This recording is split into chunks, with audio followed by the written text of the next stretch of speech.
तो आज के इस वीडियो में हम एक्सप्लोर करने वाले हैं कि आखिरकार हॉस्पिटैलिटी इंडस्ट्री है क्या।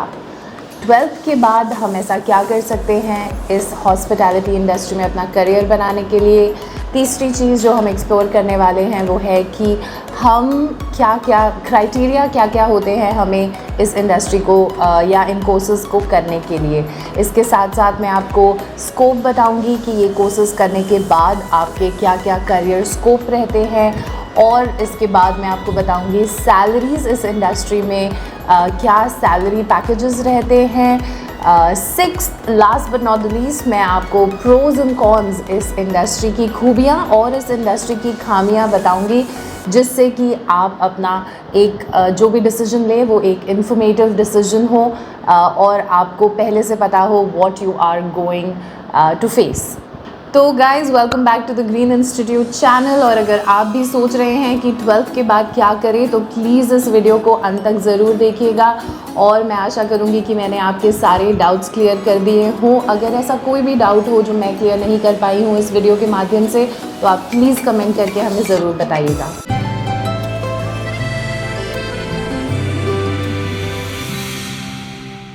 तो फर्स्ट अप हम शुरू करते हैं व्हाट इज़ हॉस्पिटैलिटी। तो हॉस्पिटैलिटी का सीधा साधा मतलब है मेहमान नवाजी। तो इस इंडस्ट्री में वो सब इंडस्ट्रीज़ आती हैं जिसमें बेसिकली आपके क्लाइंट्स होते हैं और आपको उन्हें गेस्ट की तरह ट्रीट करना होता है, जैसे कि होटल्स एंड रिजॉर्ट्स हो गए, एयरलाइंस हो गई। एयरलाइंस में अगर आप कैबिन क्रू या ग्राउंड स्टाफ की जॉब करना चाहते हैं, क्रूज़ लाइनर्स हो गए, उसमें अगर आप F&B सर्विसेज में जाना चाहते हैं, या बाकी के और बहुत सारे डिपार्टमेंट्स होते हैं। फिर रिटेल हो गया। रिटेल का मतलब ऐसी कोई भी जगह जहाँ पे आप गुड्स एंड सर्विसेज ख़रीदने के लिए जाते हैं। तो ये सारी की सारी इंडस्ट्री आपकी लार्जली हॉस्पिटैलिटी में फॉल करती हैं। तो अब आते हैं दूसरे सवाल पे कि 12th के बाद आप ऐसा क्या कर सकते हैं जिससे कि आप अपना करियर हॉस्पिटैलिटी इंडस्ट्री में बना सकें।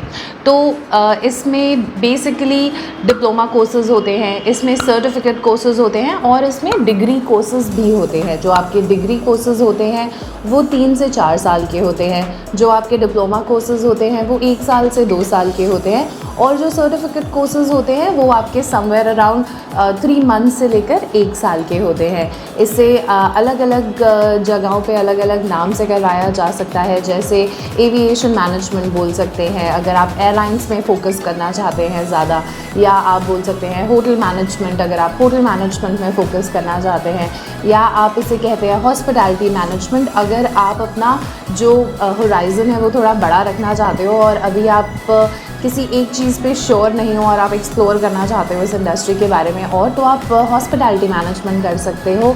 ये सारे के सारे कोर्स करके आपको जो मैंने इससे पहले हॉस्पिटैलिटी की इंडस्ट्री बनाई है उन सब इंडस्ट्री में कोई भी कोर्स करके आपको उन सारी इंडस्ट्रीज़ में जॉब आप कर सकते हैं।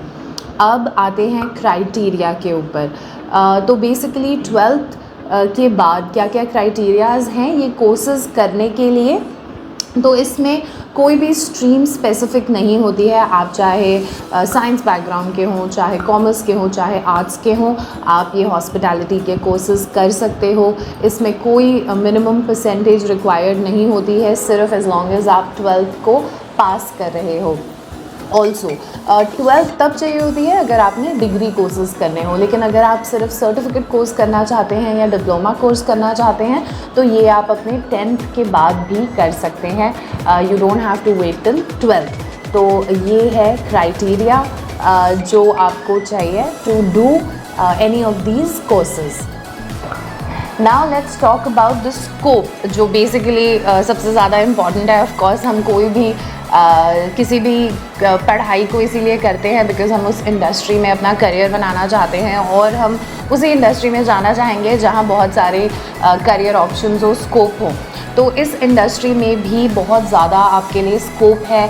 सबसे पहली चीज़ ऑब्वियसली आप हॉस्पिटैलिटी के कोर्सेज़ करके किसी भी अच्छे 5 स्टार होटल या रिजॉर्ट को ज्वाइन कर सकते हैं।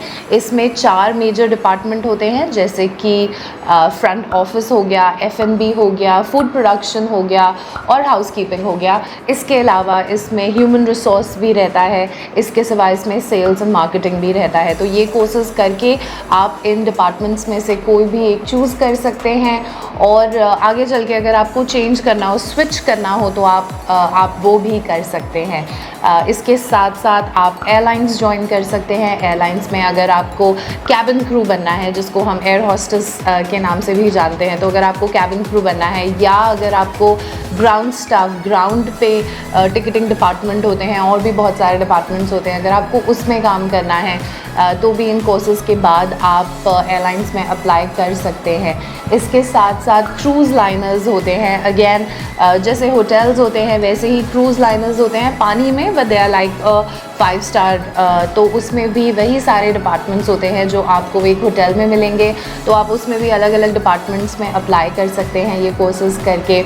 उसके बाद रिटेल, जैसा कि मैंने आपको पहले भी समझाया, रिटेल का मतलब ऐसी कोई भी जगह जहाँ पे आप कुछ ख़रीदते हैं, चाहे वो गुड्स हो चाहे वो सर्विसेज हो। तो बेसिकली गुड्स आप मान सकते हैं 10 रुपये की चॉकलेट से लेकर 1 करोड़ की गाड़ी तक या 5 करोड़ के बंगले तक, तो आप वहाँ उस जगह पे भी काम कर सकते हैं इन कोर्सेज़ के बाद। इसके साथ साथ इंटरनेशनल अपॉर्चुनिटीज़ बहुत ज़्यादा रहती हैं इसमें। हॉस्पिटैलिटी में बहुत ज़्यादा अब्रॉड जाने के चांसेस होते हैं, बहुत ज़्यादा जॉब्स होती हैं जो आपको इंडिया से बाहर मिल सकती हैं इस इंडस्ट्री में। और भी बहुत सारी जॉब्स हैं, जैसे आप ट्रैवल मैनेजर्स बन सकते हो किसी टूर एंड ट्रैवल कंपनीज़ के साथ। आप इवेंट मैनेजमेंट कर सकते हो किसी भी इवेंट मैनेजमेंट कंपनी के साथ। इसके अलावा आप कुछ टाइम तक एक्सपीरियंस लेके खुद एंटरप्रेन्योर भी बन सकते हो। आप अपना खुद का कैफ़े खोल सकते हो, रेस्टोरेंट खोल सकते हो, रिज़ॉर्ट खोल सकते हो, होम स्टे खोल सकते हो। और अगर आप कुछ साल एक्सपीरियंस और ले लीजिए और अगर आप मास्टर्स करना चाहें तो उसके बाद आप ट्रेनर भी बन सकते हो, आप इन सब्जेक्ट्स को पढ़ा भी सकते हो। तो एक नहीं, बहुत सारे स्कोप है इस इंडस्ट्री में। जॉब जो हैं वो बहुत ज़्यादा हैं, आपको 100% जॉब प्लेसमेंट मिलती है इसमें, because it's one of the fastest growing industry, तो बहुत जल्दी से बढ़ रही है, इसीलिए इसमें जॉब अपॉर्चुनिटीज़ भी बहुत ज़्यादा हैं। ओके, तो अब आते हैं सैलरीज़ पे। ऑब्वियसली हम तभी सक्सेसफुल कहलाते हैं जब हमारी सैलरीज़ अच्छी होती हैं। तो इस इंडस्ट्री में किस तरीके के पैकेजेस होते हैं मैं आपको थोड़ा सा वो समझा देती हूँ। स्टार्टिंग लेवल पे आपकी सैलरी होती है कुछ 15,000 से लेकर 25,000 तक, डिपेंडिंग ऑन आप किस जगह पे जा रहे हैं। ऑफ कोर्स एयरलाइंस या क्रूज़ में बहुत ज़्यादा सैलरीज़ होती हैं, इससे स्टार्टिंग सैलरीज़ भी। बट एवरेज आउट करके अगर मैं बताऊं तो हॉस्पिटैलिटी इंडस्ट्री में आप स्टार्टिंग सैलरी बोल सकते हैं 15,000 से लेकर 25,000 तक। अगेन क्रूज़ और एयरलाइंस में इसकी डबल होती हैं। देन अगर हम मिड लेवल के बारे में बात करें तो मिड लेवल में आपकी सैलरीज़, मिड लेवल से मेरा मतलब है आपका इस इंडस्ट्री को 2-3 साल देने के बाद जब आप मिड लेवल पे पहुंचते हैं तो आपकी सैलरीज़ होती हैं अराउंड 30 to 55,000 रुपीज़। अगेन ये एयरलाइंस और क्रूज़ में डबल हो जाती हैं। देन बात करते हैं सीनियर लेवल की। अगर आप जब भी आप सीनियर लेवल पे जाते हैं, मैनेजमेंट के लेवल पे जाते हैं, तो आपकी सैलरीज़ होती हैं अराउंड 80,000 रुपीज़ से लेकर समवेयर अराउंड 2.5 लाख या इससे भी ज़्यादा जा सकती हैं। Again depending on the industry, depending on the company, depending on the brand, ये वेरी करता है डेफिनेटली। सो ये तो थी सैलरी की बात, बट इसके साथ साथ ऑल्सो मैं आप लोगों को बताना चाहती हूँ कि हॉस्पिटैलिटी इंडस्ट्री में जो टिप्स होती हैं वो भी आपकी कभी कभी सैलरी में इंक्लूड होती हैं, कभी कभी आपको सीधे सीधे दे दी जाती हैं। फिर सर्विस चार्जेस आते हैं, जैसे आप कभी भी अगर रेस्टोरेंट में खाते हैं तो आपने देखा होगा एक सर्विस चार्ज लगा हुआ आता है, तो आपको सर्विस चार्ज भी मिलते हैं। और उसके ऊपर से हॉस्पिटैलिटी इंडस्ट्री में बहुत सारे पर्क्स भी रहते हैं, जैसे अगर आप एयरलाइन एयरलाइंस में काम करते हैं तो आपको फ्री टिकट्स मिलती हैं एयरलाइंस की, आपके लिए, आपकी फैमिली के लिए। सेम वे अगर आप क्रूज़ में काम करते हैं तो आपको क्रूज़ में डिस्काउंटेड प्राइसेस मिलेंगे। सेम वे अगर आप होटल्स में काम करते हैं तो आपको होटल स्टेज़ मिलते हैं डिस्काउंटेड, आपके लिए, आपकी फैमिली के लिए, आपके फ्रेंड्स के लिए। इसके साथ साथ बहुत सारे जो ब्रांड्स हैं वो अपने एम्प्लॉयज़ को अकोमोडेशंस भी देते हैं, ट्रांसपोर्टेशन प्रोवाइड करते हैं, फूडिंग प्रोवाइड करते हैं। तो आपको खाना भी आपकी कंपनी की तरफ से मिलता है, आपको रहना आपकी कंपनी की तरफ से मिलता है, और आपको ट्रांसपोर्टेशन भी आपकी कंपनी की तरफ से मिलता है। इसके साथ साथ जो भी मैंने सैलरीज़ बताई ये इंडियन इंडस्ट्री को देखते हुए बताएं। अगर आप इंटरनेशनल जाते हैं, अगर आप इंटरनेशनल जॉब प्लेसमेंट होती है आपकी इंडिया से बाहर, तो सैलरीज़ डेफिनेटली उस कंट्री के हिसाब से बढ़ जाती हैं और ज़्यादा हो जाती हैं। Alright guys, so now let's start with the pros and cons of this industry। मतलब इस इंडस्ट्री में क्या क्या अच्छी चीज़ें हैं और क्या क्या बुरी चीज़ें हैं। ये शुरू करने से पहले मैं आप लोगों को एक डिस्क्लेमर देना चाहती हूँ, चाहे आप कोई भी इंडस्ट्री ज्वाइन करें, आपको उसमें कुछ ना कुछ अच्छाइयाँ और कुछ ना कुछ बुराइयाँ ज़रूर मिलेंगी। कोई भी काम आसान नहीं होता और कोई भी काम मुश्किल नहीं होता। ये सिर्फ आपके नज़रिए के ऊपर है कि क्या आप ग्लास आधा भरा देखते हो कि आप ग्लास आधा खाली देखते हो। तो with this thought let me start with the pros. तो इस इंडस्ट्री में आपको बहुत डाइवर्स अपॉर्चुनिटी मिलती है। डाइवर्स अपॉर्चुनिटी का मतलब इसमें बहुत सारे, जैसे मैंने पहले डिस्कस किया, बहुत सारे अलग अलग डिपार्टमेंट्स हैं। तो आपको अगर थोड़े टाइम के बाद ऐसा लगता है कि आप किसी और डिपार्टमेंट में ज़्यादा अच्छा कर पाओगे, क्योंकि जैसे जैसे आप मैच्योर होते हो आप अपने आप को भी और ज़्यादा जानने लगते हो और अपनी क्वालिटीज़ और स्किल्स को अच्छे से समझने लगते हो, तो आप इसमें स्विच कर सकते हो। दूसरा प्रो है इस इंडस्ट्री का कि इसमें आपको बहुत ज़्यादा इंटरनेशनल प्लेसमेंट के ऑप्शंस है, अब्रॉड अपॉर्चुनिटीज़ के ऑप्शंस मिलते हैं। तो अगर आप चाहते हैं कि आप बाकी के कंट्रीज़ में भी जॉब करना एक्सप्लोर कर सकें तो डेफिनेटली ये एक बहुत अच्छा ऑप्शन है। थर्ड प्रो आई वुड से कि इसमें बहुत ज़्यादा पर्क्स और बेनिफिट रहते हैं। आपका लाइफस्टाइल जो है वो भी बहुत अच्छा रहता है। जैसे कि मैंने आपको पहले भी बताया कि इसमें फ्री टिकट्स मिलती हैं, आपको होटल स्टेज़ मिल सकते हैं। सो आप जिस भी इंडस्ट्री में जा रहे हैं उससे रिलेटेड आपको चीज़ें मिलती हैं। इसके साथ साथ आपको अकोमोडेशंस मिलती हैं, ट्रांसपोर्टेशंस मिलते हैं, खाना आपको फूडिंग मिलता है अगर आप एक्सक्यूज़ मी अगर आप हॉस्पिटैलिटी इंडस्ट्री में जाते हैं। चौथा जो प्रो है वो मैं ये कहूँगी कि आपको बहुत सारे डिफरेंट वॉक्स ऑफ लाइफ के लोगों से मिलने का मौका मिलता है। Movie star, politicians, big businessman, और उनसे बात करने का मौका मिलता है।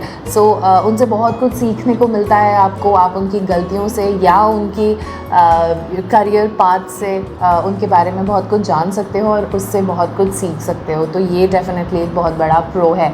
ग्रोथ ऑप्शंस, ये सबसे इम्पॉर्टेंट है। आई थिंक आई वुड से इस इंडस्ट्री में आपको ग्रो करने का बहुत ज़्यादा मौका मिलता है। यू स्टार्ट विद बेस और आप बिल्कुल स्टार्टिंग पोजीशन से शुरू करते हो, लेकिन आप अगर आप में फायर है, अगर आप हार्ड वर्किंग हो तो आप जनरल मैनेजर की पोजीशन तक जा सकते हो, मैनेजर्स की पोजीशन तक जा सकते हो, मार्केटिंग हेड्स बन सकते हो, so on and so fourth. आप बहुत अच्छा कर सकते हो इस इंडस्ट्री में। इसके साथ साथ last but definitely not the least, इसमें क्रिएटिव डिसीजन मेकिंग। तो ये एक ऐसा प्रोफेशन है, अगर आप क्रिएटिव हो, अगर आपको लगता है कि आप out of the box think करते हो, तो इसमें आपको बहुत ज़्यादा क्रिएटिव थिंकिंग का ऑप्शन मिलते हैं। आपको बहुत सारी चीज़ों में अपने खुद का थॉट लगाना पड़ता है, जैसे टू डील विद गेस्ट्स, क्योंकि इंसान हमेशा डिफरेंट होते हैं। On two days same person would be different. तो इसमें डेफिनेटली आपकी क्रिएटिविटी आप यूज़ कर सकते हो और उस स्किल को एनहांस कर सकते हो। Okay, so now let's talk about the cons. इस इंडस्ट्री में बुराइयाँ क्या क्या हैं। तो सबसे पहली चीज़ मैं ये कहूँगी, लॉन्ग आवर्स। जब आप इस इंडस्ट्री में शुरुआत करते हैं तो specially in India I think जो वर्किंग आवर्स हैं वो थोड़े से लॉन्ग हो जाते हैं, और कभी कभी जब सीज़न का टाइम होता है तो आपके ड्यूटी आवर्स भी एक्सटेंड हो जाते हैं। So that is one con that I would say. Second con ये हो सकता है फ़िज़िकल डिमांड। तो इस इंडस्ट्री में it needs you to stand for long hours and move around also for long hours. तो ये भी एक तरीके का अगर आप कहना चाहें तो शायद किसी किसी को ये कौन लगे कि थोड़ी सी फ़िज़िकल डिमांड होती है, पर इन माय ओपिनियन ये एक प्रो है, बिकॉज़ बैठे रहने से एक जगह पे बहुत सारी और बीमारियां होती हैं। सो माइट एज़ वेल आप थोड़ा सा मूव अराउंड करो, वॉक करो, इससे बहुत सारी आपको मेडिकल जो चीज़ें हैं वो नहीं होंगी। Third con that I would say is that कि जो हॉस्पिटैलिटी इंडस्ट्री है उसमें किसी किसी जगह पे किसी जगहों पे या किसी इंडस्ट्रीज़ में जो स्टार्टिंग सैलरी होती है वो इतनी ज़्यादा नहीं होती है। डेफिनेटली विद टाइम ये ग्रो होती हैं, विद टैलेंट, विद स्किल्स आप इसे बहुत अच्छा कर सकते हो, but yes this could also be a con कि स्टार्टिंग में शायद आपको इतनी ज़्यादा सैलरीज ना मिले। My fourth con, if I have to say, is definitely that you have to deal with human beings. तो ये एक तरीके से कॉन भी है, प्रो भी है, बट देन ये है कि जो इंसान होते हैं वो आपको रोज़ अलग तरीके के इंसान मिलेंगे और रोज़ सेम चीज़ें जो हैं वो उन पे लागू नहीं होगी। अगर आज सुबह वो बहुत अच्छे मूड में उठा है तो ही इज़ गोना बी और she is gonna be very pleasant, but शायद आज सुबह किसी से लड़ाई हो गई या the mood is not so good, तो द सेम पर्सन जो रोज़ बहुत प्लेजेंट है शायद आज उतना प्लेजेंट ना हो। तो इस इंडस्ट्री में ये थोड़ा चैलेंजिंग हो जाता है कि आपको रोज़ you have to be very very creative, you have to be very very smart, because you need to deal with humans, और वो रोज़ अपने अलग होते हैं और अपने आप को बदलते रहते हैं। Then if I have to think about one more con, it would be that because ये इंडस्ट्री जो है वो मोस्टली क्रीम को केटर करती है, रिच, वेरी वेरी रिचेस्ट ऐसे लोगों को केटर करती है, तो इसमें स्टैंडर्ड्स जो हैं वो मेंटेन करने का प्रेशर बहुत ज़्यादा होता है। आपको हमेशा स्माइल रखनी है अपने चेहरे में, आपको हमेशा वेल ग्रूम्ड रहना है, चाहे आप कितना भी थके हो, आप थके हुए दिख नहीं सकते। You always have to look smart, you always have to look active. इसके साथ साथ जो भी स्टैंडर्ड है वो आपको हमेशा 100% मेंटेन करने ही होते हैं, तो ये शायद थोड़ा सा कभी कभी स्ट्रेस का कारण बन सकता है।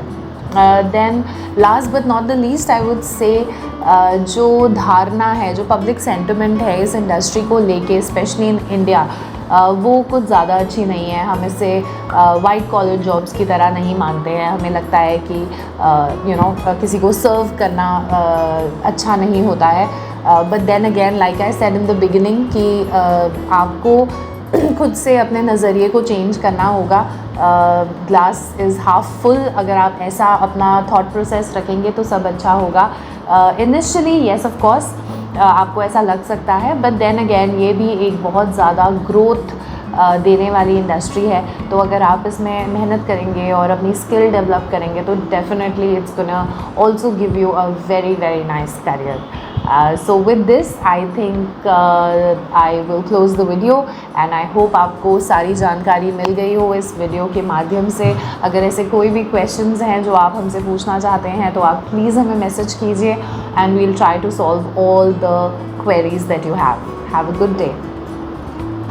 ओके गाइज़, तो आशा करती हूँ कि आज का वीडियो आप लोगों को पसंद आया होगा और आपको इससे कुछ सीखने को मिला होगा। अगर आपको ये इन्फॉर्मेटिव लगा तो प्लीज़ अपने फ्रेंड्स एंड फैमिली में ज़रूर शेयर कीजिएगा। Also please hit the subscribe button and also the bell icon. इससे हमें और आपके लिए मेहनत करने में और आपके लिए ऐसे इन्फॉर्मेटिव वीडियोज़ बनाने में बहुत ज़्यादा प्रोत्साहन मिलता है। Bye, see you on the other side.